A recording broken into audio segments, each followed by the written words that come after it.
Hi, I'm Kyra Becker. I'm chair of the 2015 Program Committee.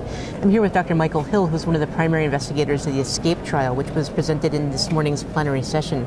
Michael, I was wondering if you could tell us a little bit about the ESCAPE trial. Sure, thanks, Kyra. So ESCAPE was a multinational trial, involved 22 centers, and we were asking the question, should we take this patient for endovascular treatment? We showed that in 315 patients that there was a dramatic benefit to endovascular treatment and a mortality reduction over and above standard of care, which included intravenous TPA. Could you tell us a little bit more about the degree of improvement? Sure. So the effect size was quite large and consistent, as we saw, in the other studies. There's approximately 25% absolute increase in the proportion of patients who are independent at the end of 90 days. So that means that the number needed to treat is about 4.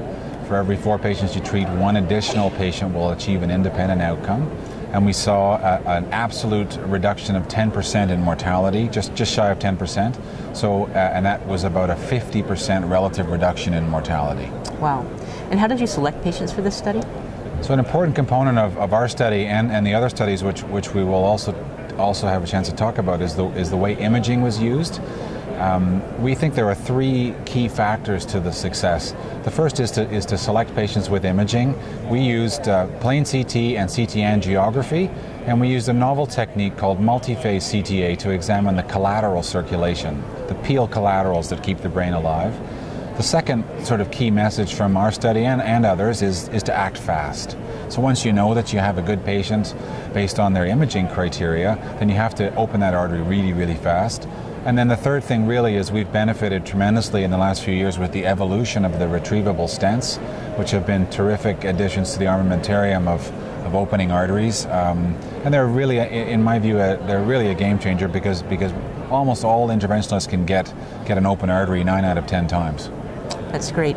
As Michael alluded to, we did also see the results of other endovascular trials presented today. We reviewed the results of the Mr. Clean study, which was presented earlier and published this January in the New England Journal of Medicine. But we also heard for the first time the results of SWIFT Prime and IA Extend. And I think the results are very consistent among these trials. So I think I'd like to ask you, Michael, what you think this means for stroke therapy. Well, I think we've had now 4 trials, and you'll know that there's a 5th trial which will be presented in the European Stroke meeting in April. I don't know the results of that trial yet, but I think that we've got even though, for example, our trial was stopped early, and there's always a risk in clinical trials that if a trial is stopped early, that maybe you're overstating the effect. That's a known statistical fact that we worry about. The consistency of effect across all of these trials means that it's real, and also I think it's highly biologically plausible.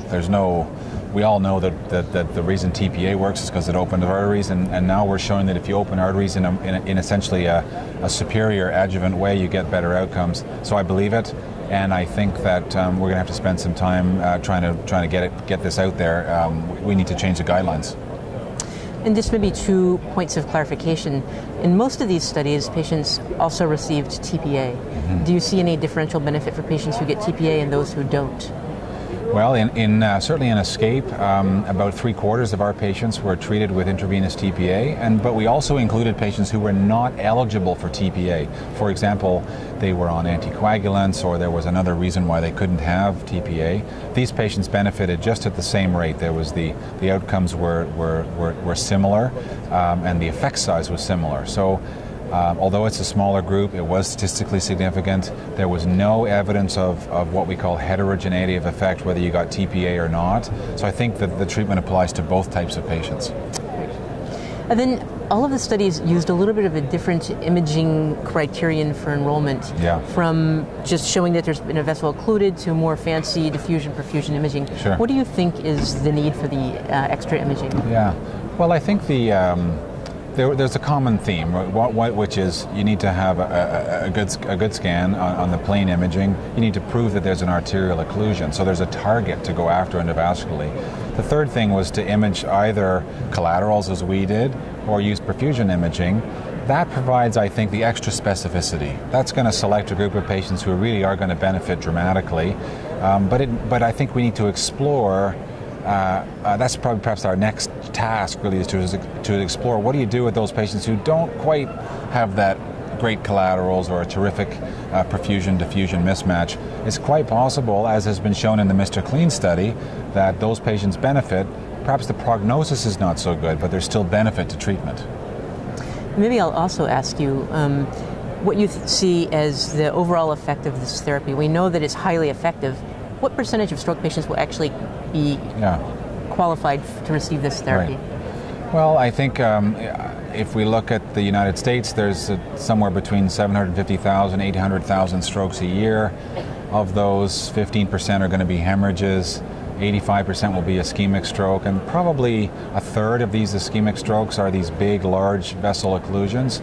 So that the numbers are substantial, right? We're talking tens of thousands, maybe even 100,000 patients, a couple 100,000 patients who might benefit from this therapy. So it's going to mean a massive change and hopefully a massive benefit. I mean, realistically, there is a possibility for us to reduce mortality from stroke further simply with this treatment. That's great. And looking at numbers needed to treat of 3 or 4, as you said, with nearly a doubling of the improvement rate, that's substantial. Substantial, right? I would say, just as an anecdote, all of us as treating physicians, we love it when we get patients home and they're doing well with their families, but we saw that. We saw that in the trial. We see that with our patients. They come hemiplegic and they don't get discharged to a nursing home. They go home. Michael, is there anything else you'd like to add? I think that maybe I'll just add that there are a couple of surprising things we saw in the ESCAPE study, and I think, again, it a little bit different from some of the other studies, but we saw benefit across the whole range of age.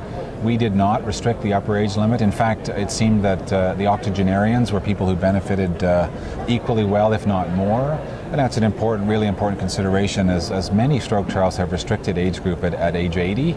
Up to 25% of our patients who were enrolled were over age 80. And the other thing is we saw an equal benefit in men and women. In other trials there has been some differential effect, and it's important to note that, and we know that men and women present differently with stroke. There are different symptoms that happen, and we should be focusing on providing this therapy to all comers. Thank you, Michael. Congratulations on a trial well done. Thanks, Kyra.